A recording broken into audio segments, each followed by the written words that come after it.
সোজা একটা প্রশ্ন করবো, সেটা কি ঘটবে শেখ হাসিনা দেশে ফিরলে? উদাহরণ দিয়ে দেই, যেদিন জননেত্রী শেখ হাসিনা ঘোষণা দিয়েছেন তার 72 ঘন্টার মধ্যে জামালপুরের যে জুলাই যোদ্ধাদের কি যেন একটা খাম্বা ছিল না, কি যেন কি স্তম্ভ, মানে আওয়ামী লীগ যদি স্তম্ভ বানায় সেটা হারাম, কিন্তু আমি যদি বানাই সেটা হারাম, কিন্তু ওরা বানালে ওই শিবলিঙ্গ হালাল। তখন বলতো ওটা শিবলিঙ্গ হয়ে যাইতো। যদি ওই জুলাই স্তম্ভের মতো এরকম কিছু বাংলাদেশ আওয়ামী লীগ বানাইতো বা আপনি আমি বানাইতাম, বলতো এটা তো হিন্দুদের শিবলিঙ্গ শিবলিঙ্গ। তো মাশাল্লাহ, মানে শেখ হাসিনা আসলে কি ঘটবে তার একটা সিমটম সারা বাংলাদেশেও আছে। জামালপুরে সেই স্তম্ভে আগুন লাগাই দিছে কে যেন, শুধু ঘোষণা, তারপরও তাকে কিন্তু কেউ দেখে নাই, অডিওতে ঘোষণা। তাহলে যখন দেখবে, যখন বেনাপোল সীমান্তে এসে দাঁড়াবে, কথার কথা আপনার একটা অনুমান করতেছি, শত শত হাজার হাজার মানুষ নিয়ে, সাংবাদিক নিয়ে, তার কর্মী নেতাদের নিয়ে দাঁড়াবে, তখন দেশে কি ঘটবে? অথবা বাংলাদেশ বিমানবন্দরে তিনি নামলেন, শাহজালাল বিমানবন্দরে তিনি নামলেন, নামার পরে কি ঘটতে পারে যদি তার না দেখেই, যদি জুলাই সন্ত্রাসীদের ওই যে তাদের ভাষায় মানে স্তম্ভ, সেটা যদি জ্বালায় দিয়ে থাকে, তাহলে কি করতে পারে সেই দিন? কি কল্পনা করতে পারেন আপনারা? যার যার মতো কল্পনা করে নিতে পারেন। প্রিয় দর্শক, আমি আপনাকে লিখিত দিতে পারি, শেখ হাসিনা যেই দিন ডিসেম্বর আসার আগেই বাংলাদেশে বহু কিছু ঘটে যাবে। ডিসেম্বর তো বহুত দেরি আছে। এই যে আপনি এখানে শুরু করছেন না, যে শেখ হাসিনা ফিরলে কি কি ঘটতে পারে বা ঘটবে, এইখানেই দেখবেন এইখানে অনেক কিছু ঘটবে, মানুষজন এখানে জানাবে আমাদের, তারা কি ঘটাবে তা জানাবে। এবং আমি মানে আমার কোনো জিনিস আমি 100% সর্বোচ্চ বলি 99%, রাইট? আপনারটা আমি গ্যারান্টি দিলাম, এটা আপনার এই যে শুরু করছেন আপনি, এইখান থেকে কত কিছু ঘটে যাবে আপনি দেখতে পারবেন। তাহলে আপনার চ্যানেলেই আপনি টিটুর আওয়ামী লীগ করেন না, সাইফুল বাতেন টিটু, আমি আওয়ামী লীগ করি না, তাহলে এই শিরোনামেই যদি এইখানে অনেক কিছু ঘটে, তাহলে জননেত্রী শেখ হাসিনা, বঙ্গবন্ধুর কন্যা শেখ হাসিনা, আওয়ামী লীগের সভানেত্রী শেখ হাসিনা, যেই একমাত্র ব্যক্তি বলতে পারে যে এই দেশ আমার এবং আমার বাপের, যে বলতে পারে, আমরা বলতে পারি কিন্তু আমার দেশ, আমার বাপের দেশ, দাদার দেশ, এইভাবে বলতে পারি, কিন্তু আমরা কি বলতে পারবো এই দেশ আমার বাপে জন্ম দিছে? সম্ভব না কারো পক্ষে। এটা শেখ হাসিনা, শেখ রেহানা বলতে পারে। সজীব আজিজ জয় বলতে পারে যে আমার নানা এই দেশটাকে জন্ম দিয়েছে। এটা আর কেউ বলতে পারবে না, যত কিছুই বলেন আপনি পৃথিবীর ইতিহাসে। আপনি বাংলাদেশে যদি এখন বিপ্লব ঘটায় ফেলেন, আপনি যদি প্রধানমন্ত্রী হয়ে যান, আপনি পোলা কি বলতে পারবো যে আমার বাপে দেশটা বানাইছে? পারবে না। বলবে আমার বাপ মন্ত্রী ছিল, প্রধানমন্ত্রী ছিল, বিপ্লবী নেতা হয়েছিল, তাই না? কিন্তু বলতে পারবে যে এটা আমার বাপের দেশ বানাইছে, এটা একমাত্র শেখ হাসিনা পারে, আর কেউ পারে না, সম্ভবই না। তো এই মানুষটাকে আমি, বিশ্বাস করেন, আমি ভেবেছিলাম অনেক দেরিতে ঘোষণা দিবে আসার। আমি খুব হ্যাপি যে এই দিনটির জন্য অপেক্ষা করতেছিলাম। এই যে চিঙ্কুবামদের যে ফালাফালি তেল চোরার মতো, এই ভাই রে ভাই, আপনি তো জানেন এই শাহবাগের চিঙ্কুবাম, ঢাকা বিশ্ববিদ্যালয় করেছি, হাই রে ফালাফালি, ওই যে তোপখানা রোডের 5টা চিঙ্কুবাম যে ফাল পারে রে ভাই, মনে হয় যে তারা সবাই ডোনাল্ড ট্রাম্প হয়ে গেছে, সবাই মনে হয় যে নরেন্দ্র মোদী হয়ে গেছে, সবাই মনে করে নিজের। ফরিদ ভাই, দর্শক শ্রোতা বন্ধুরা, আপনারা দেখতে পাচ্ছেন এখানে একটি পাকিস্তানি বীজ বারবার মন্তব্য করছে, যারা বঙ্গবন্ধুর সৈনিক আছেন, যারা আওয়ামী লীগের সৈনিক আছেন, তাকে একটু ধুয়ে দেন। শুধু এটাই আমার দাবি, ঠিকঠাক মতো ধুয়ে দেন। এটাই দিতেছি, পুত্র একটু ঠিকঠাক মতো ধুয়ে দেন। আসো ভাবির পোলারা, আসো আসো আসো আসো আসো, আমরা তো চাই যে আওয়ামী লীগ যত আসবে তার চেয়ে তোমরা বেশি আসো এখানে। হ্যাঁ, আওয়ামী লীগের দর্শকের চাই তোমাকে বেশি খুঁজি, আমি তোমাদের বেশি। যারা পিয়ারা পাকিস্তানি আছো, যারা হেফাজতে পাকিস্তানি আছো, যারা জামাত আছো, ভাবির পোলারা আছো, কেসকিবান্দির পোলারা আছো, যারা মুক্তিযুদ্ধের নাম শুনলে শরীরে জ্বর আসে, যাদের 71 শব্দ শুনলে কপালে ব্যথা ধরে, মানে মাইগ্রেন হয়ে যায়, যারা বঙ্গবন্ধুর জয় বাংলা স্লোগান শুনলে শয়তান, যেমন ওই যে ইসলামের পরিভাষায় আজান দিলে নাকি শয়তান পালায়, বঙ্গবন্ধুর জয় বাংলা স্লোগান দিলে স্বাধীনতা বিরোধীরা পালায় যায়। শুনেন, যত কথাই বলেন, জয় বাংলা স্লোগান দিলে কিন্তু স্বাধীনতা বিরোধী ধরা পড়ে। দেখুন মুখগুলো না কেমন যেন হয়ে যায়, এটা আমি প্রমাণ করছি, আমি একটু চেক করে এটা বলতেছি। মানে যতই ছুপা হওয়ার উত্তম থাকবে, বিএনপিও কিন্তু এরকম আচরণ করে না। না, বিএনপিও না। বিএনপি স্লোগান দিলে চুপ করে বসে থাকবে, ওদিক তাকায় থাকবে, কিন্তু জামাতিদের, হেফাজতদের মুখ চোখ কালো হয়ে যাবে, আমরা গেঞ্জির মতো কালো হয়ে যাবে। চিন্তা করছেন? নিশ্চিত থাকেন। আর আপনি আওয়ামী লীগ চিনবেন কিভাবে? জয় বাংলা বলে আপনার দিক তাকাইছে কিনা, চোখের দিকে একটু প্রেমিকার মতো তাকাইলো কিনা, তাহলে ভাববেন ওটা আওয়ামী লীগের লোক। কথা বললো কেন না বললো, জয় বাংলা বলছেন, একটু তাকাইলো, রিক্সাওয়ালা তাকাইলো। আমারে বলছে, একজন বলছে যে ভাই রিক্সাওয়ালা চিনি কেমনে জানেন আওয়ামী লীগের? ফোনে হুদায় ফোন ধরে হ্যাঁ জয় বাংলা, সাথে সাথে মুখটা যে রিক্সাওয়ালা ঘুরে তাকায় হাসি দেয়, সাথে সাথে আগে একটা বিড়ি খাওয়াই। ঘরে চা খাওয়ায়, বলে এই যে বুঝতে জয় বাংলা বলে যখন দুঃখ মুখে আসি, ফোনে কইছে জয় বাংলা এমনি মজা করে জয় বাংলা, তখন রিক্সাওয়ালা ওটা ধরা পড়ে যায় যে ওই রিক্সাটা কার পক্ষে লোক। এইভাবে তো শুধু কি জামাতিরাই চালাক, আমরা কি কিছু বুঝি না? এগুলো ধরার সিস্টেম। আপনি যেটা শিরোনাম দিয়েছেন, আমরা আসলে দর্শকেরও কিছু মতামত চাই যে শেখ হাসিনা আসলে কি কি ঘটবে। 1 নাম্বার, এই প্রথম বাংলাদেশের জনগণ দেখবে যে অসংখ্য নারী, শেখ হাসিনার যে প্রত্যাবর্তন ছিল, বঙ্গবন্ধুর যে প্রত্যাবর্তন ছিল, সে কিন্তু নারী ছিল একেবারে মুষ্টিমেয়, রাইট? আর ওই সমাজ ওই অবস্থাতে মানুষ কমই ছিল তখন। শেখ হাসিনার আমলে যখন তিনি প্রত্যাবর্তন, শেখ হাসিনা আসলেন ভারত থেকে, তখনও কিন্তু প্রত্যাবর্তনে মানুষজন কম ছিল, ঠিক আছে, খুবই কম ছিল। কিন্তু এইবার দেখবেন না, আমি যদি এটা যদি আমি একটু ফরিদ ভাই আপনাকে আরেকটু ক্লিয়ার করে বলি, সেটি হচ্ছে আওয়ামী লীগকে ইতিহাসে যতবার নিশ্চিহ্ন করে দেওয়ার চেষ্টা করা হয়েছে, ততবার কিন্তু আওয়ামী লীগ আগের থেকে কয়েক গুণ বেশি শক্তিশালী ভাবে ফিরে আসছে।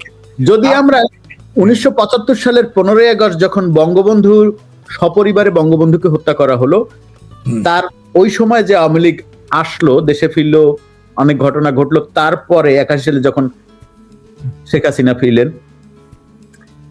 1996 সালে কোন একটা ভাবে প্রথম আওয়ামী লীগ আসলো আর কি, যদি আমরা স্বাধীনতার পরে ধরি, বঙ্গবন্ধু হত্যার পরে ধরি, আসলো। তারপরে আওয়ামী লীগ আসলো কবে ক্ষমতায়? এরপরে কিন্তু ঘটনা হইলো কি, যে আওয়ামী লীগকে চিরদিনের জন্য নিশ্চিহ্ন করে দেওয়ার জন্য আওয়ামী লীগের উপরে বোমা হামলা ঘটনা হলো, আরো শক্তিশালী হলো। এবারে যেটা করা হয়েছে সেটি হচ্ছে গিয়ে, এটি সবাই জানে যে জামায়াত ইসলামের লোকজন সবাই বলেছিল যে আমাদের টার্গেট ছিল শেখ হাসিনা, মানে হচ্ছে কি শেখ হাসিনাকে হত্যা করবে। শেখ হাসিনাকে তারা বলেছে, অন দ্য রেকর্ড বলেছে। হ্যাঁ, এবার শেখ হাসিনাকে কি করলো, বাংলাদেশের যে সমস্ত বুদ্ধিমান আর্মি অফিসাররা যারা বুঝতে পারছে যে শেখ হাসিনার গায়ে যদি একটা ফুলের টোকাও পড়ে তাহলে বাংলাদেশ চিরতরে ধ্বংস হয়ে যাবে, সুতরাং তারা একটি যুদ্ধ বিমানে, বিশেষ প্রোটোকলে, আপনি কি এটা জানেন যে শেখ হাসিনা ভারতে যে আছে উনি কিন্তু প্রধানমন্ত্রীর মর্যাদায় আছে, এটা কি জানেন আপনি?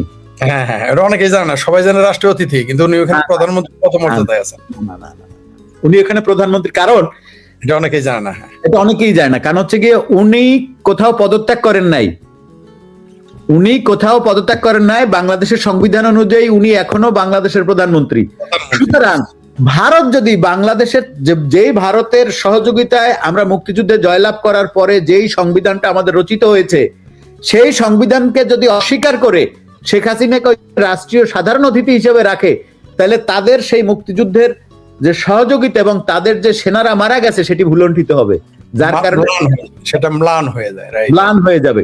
যার কারণে শেখ হাসিনা কিন্তু ওখানে প্রধানমন্ত্রীর পদমর্যাদায় আছেন। এটা কিন্তু অনেক নদীর খোলা জানে না, অনেকেই জানে না। আমার ভাবির ছেলেরা তো জানে না।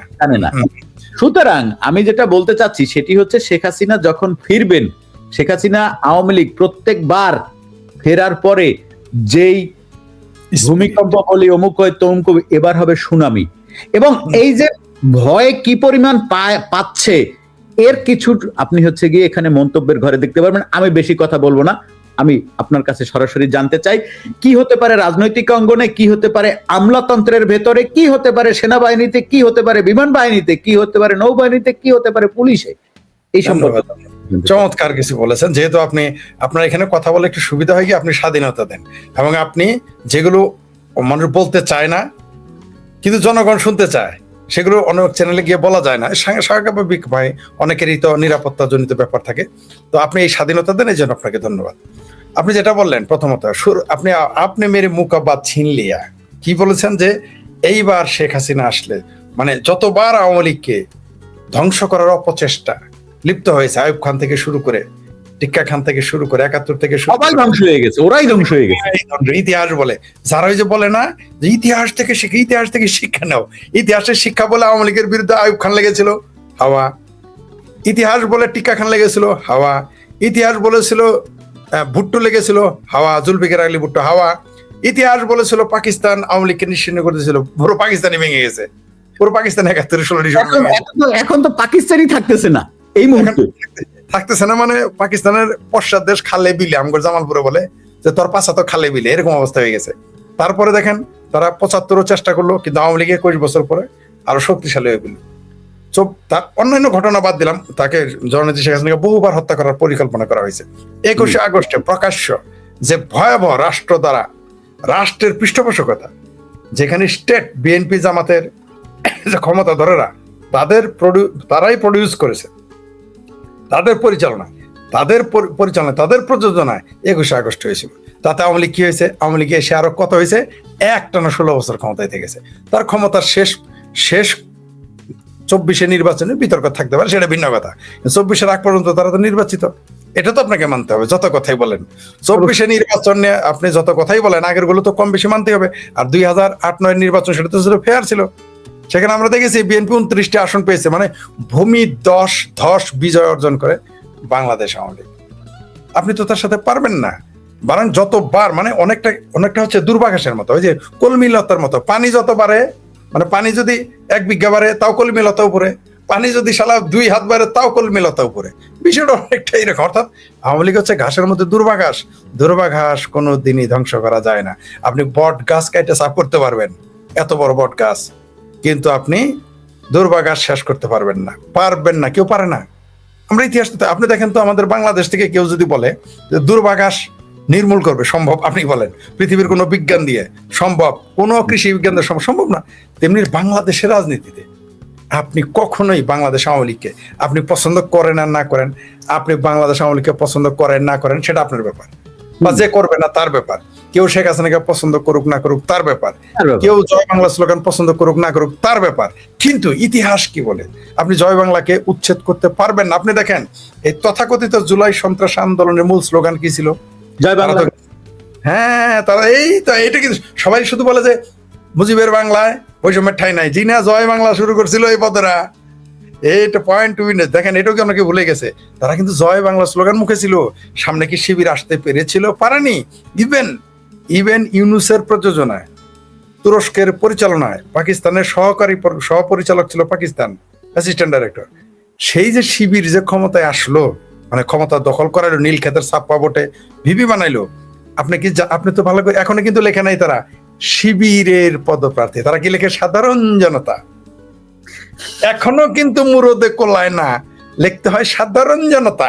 তার মানে পাবলিক জানে যেই লিখবে শিবির, পাছার চামড়া থাকবে না। যেমন এই যে হেফাজতে ইসলাম, লেখক না হেফাজতে পাকিস্তান, দেখি কয় মিনিট টিকে। হেফাজতে ইসলামের কথাটা যখন আনলেন ফরিদ ভাই, আমি একটা জিনিস চিন্তা করলাম যে হেফাজতে ইসলাম কথাটা যদি আপনি বলেন একজন মুসলমান হিসেবে, একজন মুসলমান যখন হেফাজত ইসলাম কথাটা বলবে তখন সে সাথে সাথে কাফের হয়ে যাবে। কেন কাফের হবে? আমি একটু ব্যাখ্যা দিই। কারণ হচ্ছে কি, ইসলাম হেফাজতের দায়িত্ব আল্লাহর। ইয়েস, ইসলামের পরিভাষা আল্লাহর দায়িত্ব। আপনি ইসলাম মানেন কিনা মানেন সেটা আপনার পার্সোনাল ব্যাপার। নিদেন পক্ষে ফেরেশতার দায়িত্ব, আল্লাহর দায়িত্ব সরাসরি। আল্লাহ বলেছে যে আমি, এই কোরআন লাওহে মাহফুজে আছে, এই কোরআনের আমি ইসলামের রক্ষাকারী আমি। রাইট। সেই ইসলামকে হেফাজত করেছে গিয়ে শফি হাটাজারি বৈশা। যাই হোক, আমরা মূল আলোচনায় আছি। তাহলে আরেকটু যেহেতু আপনি মুয়েরা মুখে বাদ ছিন লিয়া মুখ আবার শুনেন।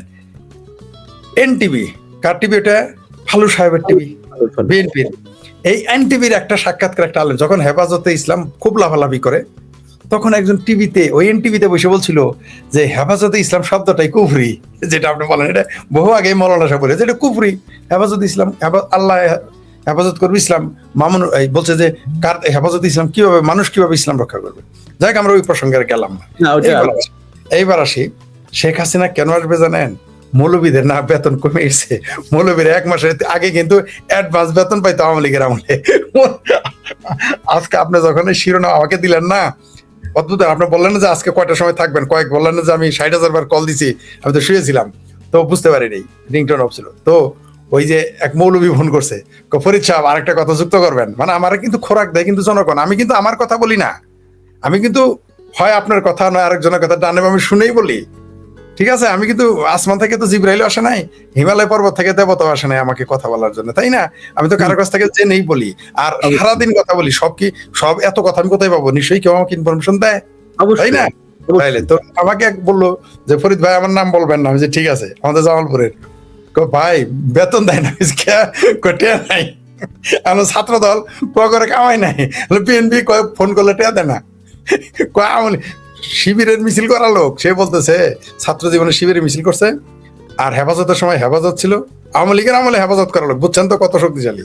আর ডাইরেক্ট এবার জুলাই আন্দোলনে সে আগে ছিল, বলছে যে ভাই 3 মাসের বেতন বাকি, আমি আস্তে আস্তে সঙ্গত কারণে ওই মাদ্রাসার নামটা বলা গেল না, মাদ্রাসা যে এই হচ্ছে অবস্থা। আর আওয়ামী লীগের আমলে কি হইতো, মৌলভী সাহেবদের অ্যাডভান্স দিতে হইতো, ফোন টাকা নিয়ে আবার ফোন করে কইতো না আমি তো টাকা পাই নেই, আর এখন টাকাই পাই না, ফোন করে না করবো কি। তো শেখ হাসিনা কেন আসবে এখন বুঝতে পারছেন তো। মৌলভী সাহেবদের দেখবেন গাল চিকচিক করা কমে গেছে, আপনি খেয়াল করেন, আপনি বিশ্বাস করেন না। হ্যাঁ, গ্ল্যামার কমে গেছে, কারণ কি শুধু তাই না, আপনি দেখেন এই যে বিএনপি জামাতপন্থী যে গায়ক নায়ক নায়িকা গায়িকা নর্তকী পর্তকী যাই থাকুক, ঠিক আছে, যে পেশাতেই থাকুক, সবগুলোর চেহারা এখন দেখেছেন 2-4টা ব্যতিক্রম, 2-4টা টাকা মারতেছে খাইতেছে, তারাও কিন্তু তালে আছে কখন পালাবে। আপনারা তো নিশ্চয়ই শুনেছেন যে হাদির যে বউ, ওই যে জুলাই মুর্দা নাকি জিন্দা শহীদ হাদির, সেই হাদির বউ কিন্তু লন্ডন চলে যেতেছে। কেন? আরে বাবা, তোমার ভাতারের জন্য এই দেশে বিপ্লব হয়ে গেল। আমি জানি কি হয়েছে। এখন প্রিয় দর্শক ক্ষমা করবেন, তো ওই যে আপনি যেখানে আছেন সেখানে ওই গেঞ্জিরাই হচ্ছে গিয়ে সরকার পরিবর্তন করছে, যার ফলে এই ঘটনা কিন্তু এই কেপি শাহ ওলি থাকাকালীন কিন্তু এই ঘটনা আমি দেখি নাই, আমি বলতে বাধ্য হচ্ছি। জি জি, এখন শুনেন, তাইলে আপনি দেখেন একটা জিনিস আপনি দেখেন যে বাংলাদেশে মৌলবীরা এখন ভাতে মরতেছে, তাহলে ব্যবসায়ীদের অবস্থা কি? মৌলবীরা ভাতে মরতেছে মানে কিন্তু এই যে মৌলবীরা ভাতে মরে মানেই কিন্তু পাবলিকের পকেটে টাকা নাই। কারণ আপনি যে 50টা টাকা যে একটা মাদ্রাসার ছাত্রকে দিবেন, 50টা টাকা দিলে আপনি তো কামাই থাকতে হবে 200 টাকা।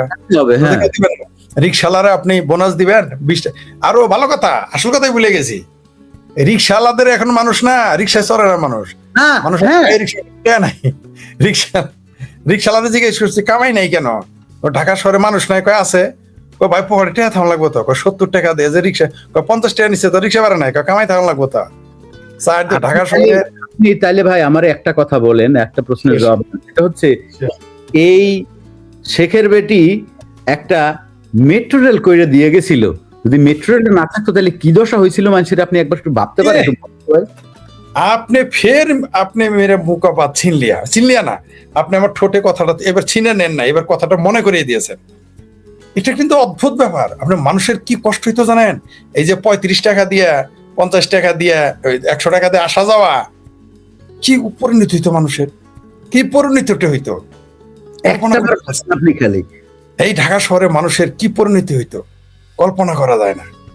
আর আরেকটা জিনিস বলি আপনাকে, সবচেয়ে যেটা ক্ষতি হইতেছে, যুদ্ধে যেমন নারী ও শিশুর ক্ষতি হয়, আপনি জানেন, আপনি নিজে সৈনিক, আপনারা জানেন যে যুদ্ধে প্রথম ক্ষতিগ্রস্ত হয় কে? দুর্বলেরা, নারী শিশু এবং দুর্বল মানুষগুলো। আপনি কি জানেন শিশুদের পুষ্টির, শরীরের পুষ্টি, আমি ডাক্তারদের সাথে কথা হয়েছে, কয় গড় পুষ্টি আগের চাইতে কমে গেছে এখন, কারণ খায় কম, কারণ বাবার ইনকাম। আপনি এসেন গড় পুষ্টি লইয়া, এই শেখ হাসিনা 2 বছর নাই, এখন পর্যন্ত 1500 শিশু শুধু মারা গেছে শেখ হাসিনা নাই বলে। এবার যে শেখ হাসিনা নাই শিশু মরল কিভাবে? সরকারি হিসেবে তাহলে বুঝেন বেসরকারি অবস্থা কি, তাহলে বেসরকারি উপায়টা কি, বেসরকারিতে তাহলে কি ঘটে। সুতরাং শেখ হাসিনা আসলে কি ঘটবে, অনেক কিছুই ঘটবে যা আমরা কল্পনাই করতে পারতেছি না। আর এইবার আসি সেনাবাহিনীতে কি, আপনি খুবই জটিল একটা প্রশ্নে ফেলে দিয়েছেন, বাংলাদেশ সেনাবাহিনীতে কি ঘটবে, নৌবাহিনীতে কি ঘটবে, বিমান বাহিনীতে কি ঘটবে। শুনেন, যতই আমরা গালি দিই সেনাবাহিনীকে, ওইখানে তো মিনিমাম তো দেশপ্রেমিক মানুষ আছে তো, তাই না? কমপক্ষে একটা অবস্থান আছে, যদি 100 জনের মধ্যে অন্তত 20 জন তো আওয়ামী লীগের পক্ষে আছে, 20 জন তো মুক্তিযুদ্ধের পক্ষে আছে, সবাই তো আর জামাত হয়ে যায় নাই। ওদের কিন্তু দাঁত কামড় দিয়ে তারা পড়ে আছে। আর আপনি ভালো করেই জানেন সেনাবাহিনীর বিদ্রোহ কিন্তু বেশি দিন চাপায় রাখা যায় না, সেই জন্য কিন্তু ইউনুসের সরাইছে।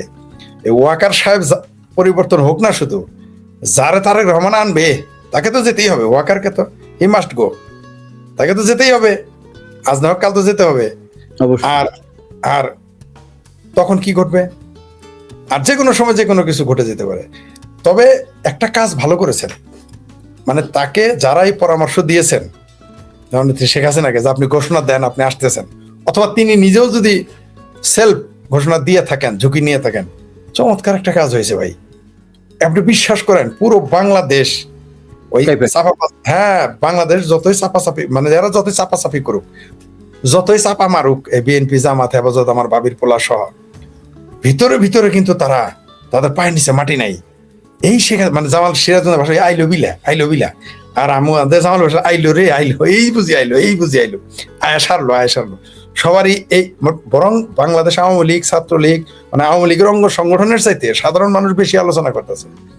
আপনি বিশ্বাস করেন, মানে সমালোচনা করে এই মুহূর্তে কিন্তু পুরো বাংলাদেশ শেখ হাসিনা কবে আসতেছে এই রিউমার কিন্তু চলে গেছে।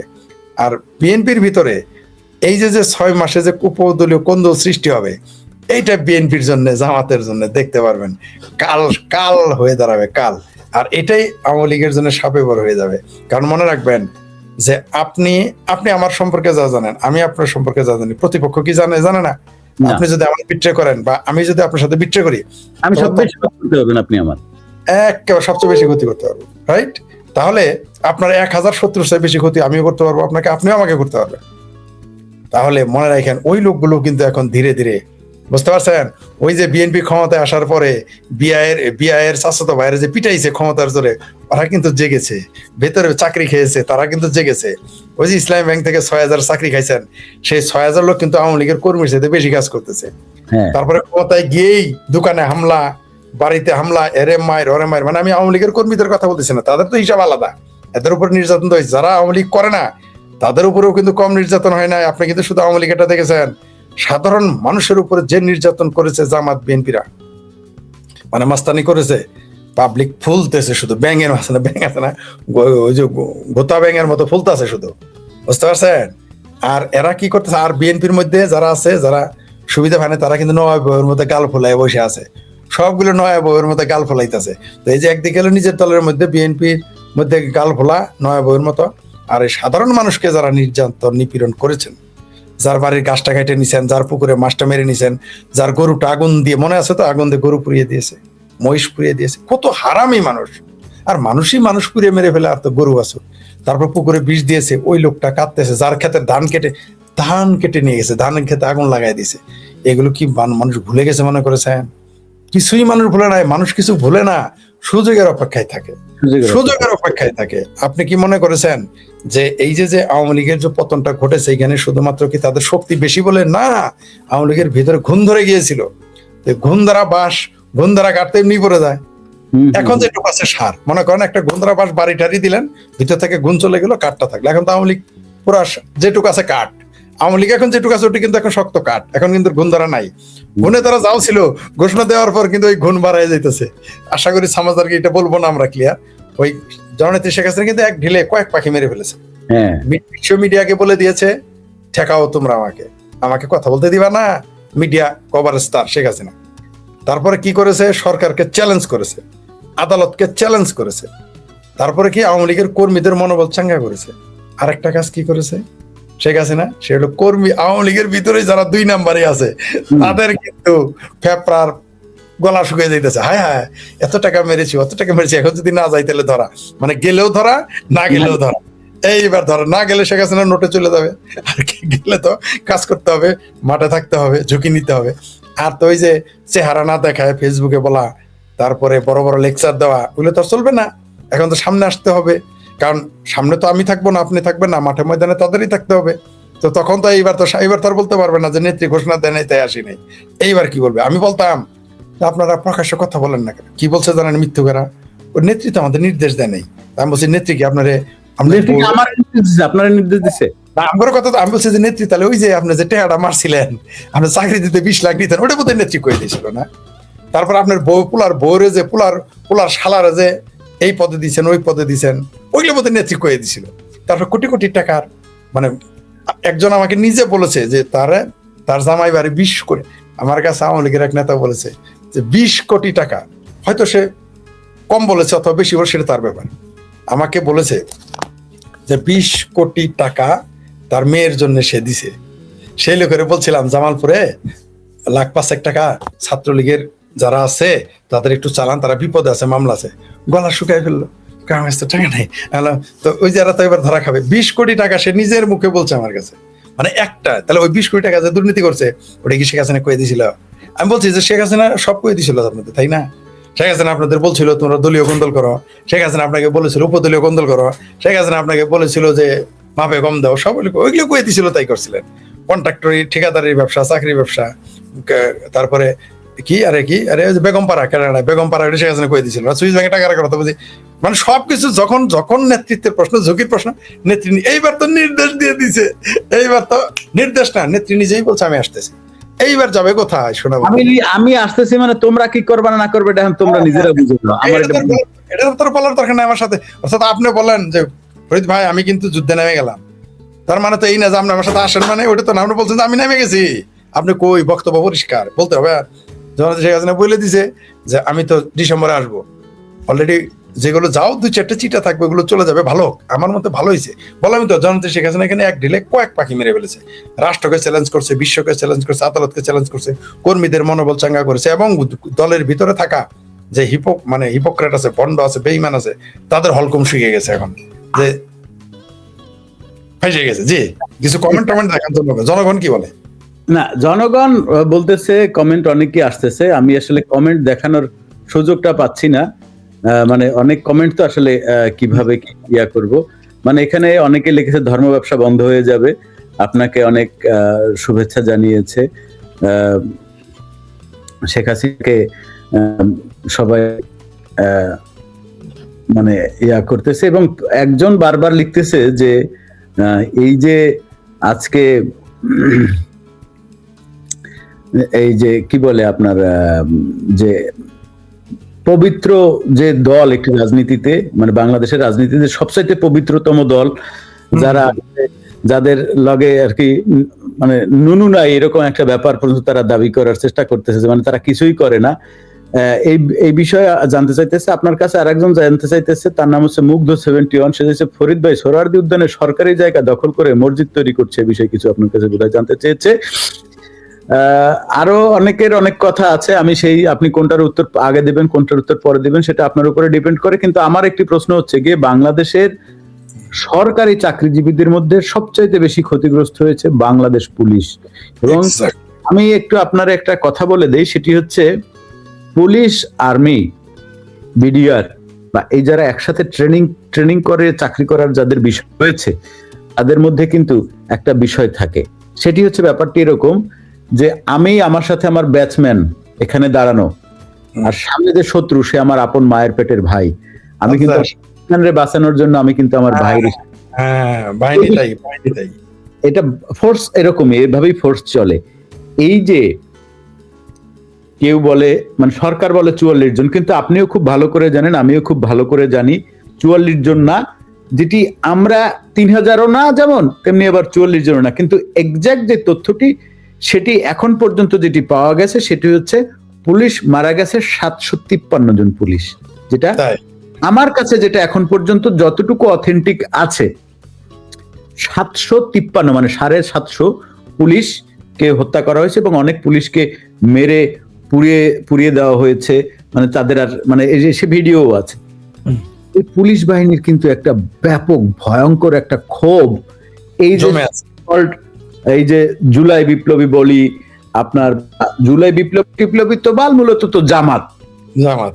সুতরাং এটার উপরে যদি আপনি কিছু আলোকপাত করতেন। এবং আরো একটা কথা আমি আপনাকে বলে দিই, আপনি খুব ভালো করে জানেন শেখ ফরিদ ভাই, এটি আপনার পরিষ্কার কেউ হয়তো আমার সম্পর্কে জানে না, যে আমি কিন্তু চুপ ছিলাম, আমি কিন্তু কোনো কথা বলছিলাম না। অর্থাৎ শেখ হাসিনা যখন চলে গেলেন মানে 5 আগস্ট পর্যন্ত আমি কিন্তু চুপচাপ, এবং আমি কখনো রাজনৈতিক অ্যাক্টিভিজম করব এই বিষয়টা নিয়েও আমার এই ধরনের কোনো আশা ছিল না। কিন্তু যখন 32কে পোড়ানো হলো, 32 যখন ভাঙা হলো, তখন আমি ফেসবুকে আমি সাইফুল বাতেন টিটু ঘোষণা দিলাম যে আমি আজকে থেকে একজন সক্রিয় আওয়ামী লীগ কর্মী, এবং আমি ওই দিন পর্যন্ত আওয়ামী লীগ কর্মী থাকবো যেদিন আওয়ামী লীগ সরকার গঠন করবে। আওয়ামী লীগ সরকার গঠন করা শেষ, আমি ফুল পাতা লতা পাতার ছবি দিব, বলি নাই? বলছেন আমাকে ফোনে ব্যক্তিগত ভাবে আপনি এটা বলেছেন, আপনি শুধু এটাই বলছেন তা না। প্রিয় দর্শক, আসলেই তাই, 32 নাম্বার যদি না ভাঙতো আওয়ামী লীগ এত জনপ্রিয় হতো। ওই যে বললাম যে যতবার আওয়ামী লীগকে চেপে ধরা হয়েছে, মানে হাডুডু খেলার মতো, দেখবেন যারা খুব ভালো খেলে ওদের যত বেশি চেপে ধরবেন ও কিন্তু তত জোরে ফোর্স দিয়ে বের হয়ে যায়। আওয়ামী লীগকে ওই 32 নাম্বার ভাঙাটা মানে কি? আওয়ামী লীগের আপনি আপনি আওয়ামী লীগের মগজের উপরে আপনি হামলা করেছেন, এটা মেনে মাথায় আঘাত করেছেন, মেনে নেবেন না তারা। আর যে কথাটা বলেন পুলিশের কথা, আপনার কাছে কত 750+ বললেন। আমার কাছে প্রথমে তথ্য এসেছিল, এটা আমাকে বলেছিলেন ইউকে থেকে একজন, তিনি সামরিক ব্যক্তি। অনেকদিন পর, পরশু দিন নাকি কালকে, তার সাথে অনেকদিন পর কথা হয়েছে আবার। তিনি আমাকে প্রথমে বলেছিলেন 1250, পরে আমাকে বলেছিলেন 2000। এটা তার কাছে। হ্যাঁ, কারণ একটা দেশের কথা নাম কিন্তু এই দেশে কেউ বলে না। অর্থাৎ এই উপমহাদেশটা ভাগ করছে কে? ব্রিটিশরাই আমাদের শাসন করছে কত বছর, 200 বছর প্রায়, কে? ব্রিটিশ। কিন্তু ব্রিটিশের যে এখানে কোনো রাজনীতিতে হাত আছে এটাকে ভুলেই যায়। একবার বলে সোভিয়েত ইউনিয়ন, একবার বলে ভারত, একবার বলে চায়না, আমেরিকা। আসল লোকের নাম কিন্তু কেউ বলে না, MI6 এর নাম কেউ বলে না, ঠিক আছে, এদের নাম বলে না। তো এটা কিন্তু মনে রাখতে হয়। তো ওই দেশে, তাও আবার তিনি সামরিক ব্যক্তি, তার কথা তো আমাকে গুরুত্ব দিতে। আমাকে বলেছিল ওই যে যেমন তখনও বলছিল 30,000, আমি বলছিলাম একদিন 3,000, তখন তিনি বলছিলেন না 3,000 মারা যায়নি। প্রথমে বললো 1250, পরে বলেছিল খুব সম্ভবত, এইভাবে বলছে, পরে খুব সম্ভবত এটা 2,000 ক্রস করবে না। আপনাকে একটা কথা বলি, আপনি দেখেন স্বাধীনতা যুদ্ধে সর্বপ্রথম কার উপর হামলা হয়? Rajarbagh police line. অর্থাৎ পুলিশ সবার আগে আক্রান্ত হয়, সবার আগে। তো এইবারও কিন্তু জুলাইয়ের 24 আগস্ট, জুলাই সন্ত্রাস যে হলো 5 আগস্টে, কিন্তু সবার আগে আক্রান্ত হয়েছে পুলিশ। আপনি দেখেন জুলাই, আর এদের ক্ষোভটা দেখেন, কোন প্রশাসন, পুলিশ তো আওয়ামী লীগ করে না। আর আপনি একটা কথা বলেছেন, বা তারা বিএনপিও করবে না, যত কথাই বলেন, বিএনপিও করবে না, আওয়ামী লীগও করবে না। ওই যে বলেন যে ফোর্স, আপনি সেনাবাহিনীতে যতক্ষণ ছিলেন, আপনার ভাই আর আমরা দুইজনই কলিগ, আপনার ভাই আমার প্রতিপক্ষ, আপনার ভাইকে ছাড়বেন না? আরে ভাই তো দূরের কথা, বাপের তো শুট করে দিবেন। এটা আপনার চাকরি রুলস, এটা আপনার আপনি ওইভাবেই শপথটা নিয়েছেন যে যুদ্ধের ময়দানে আপনি আপনার কলিগ যারা থাকবে, তার সৈনিক, তাকে আপনি রক্ষা করবেন, আগে পরিবার করবেন না। এটাই স্বাভাবিক, এটাই স্বাভাবিক। পরিবার, ওই আমার পরিবার। হ্যাঁ, রাইট। সেই তখন আপনার একটা বাহিনী, তখন সেটা পুলিশ হোক, আর্মি হোক, বা যে কোনো বাহিনী হোক, এটাই নিয়ম। তো আপনি যতই পুলিশের ঘুষ করে বলেন, যতই গালি দেন, যদিও ঘুষ নাম্বারে, তার আপনাকেও এর আগেও বলেছি যে আমার আগে ধারণা ছিল, বা সারা দেশের মানুষ জানে, পুলিশ ঘুষ করে 1 নম্বর। নো, পুলিশ ঘুষে 1 নম্বর নয়। পুলিশ ঘুষে 1 নম্বর কোনোদিনই ছিল না, আজও নেই। পুলিশ 3 বা 4 হয়, মানে থার্ড বা ফোর্থ, ফার্স্ট সেকেন্ড থার্ড হয় রেল, শিক্ষা আর বন। রেল, শিক্ষা, বন, এরা 3 জনে ফার্স্ট সেকেন্ড থার্ড হয়। ওই প্লেস আজ পর্যন্ত পুলিশ নিতে পারে নাই, যদিও পুলিশকে আমরা সারাদিন গালি দেই। তো সেই পুলিশ, যে পুলিশ আমাদের স্বাধীনতার সময় আগে আক্রান্ত হয়েছিল, এইবারও দেখেন আপনি পুলিশকে মারলেন কেন? মানে পরিকল্পিত ভাবে যে একটা বাহিনীকে তার মেরুদণ্ড ভেঙে দেওয়ার জন্য এটা করেছে, এটা কিন্তু বোঝা যায়। আপনার পুলিশের সাথে ক্ষোভ থাকলে একটা থানায় থাকবে, 2টা থানায় থাকবে, 600 থানাতে আপনি হামলা করেছেন কেন? দালমে কুছ তো কালা হায়।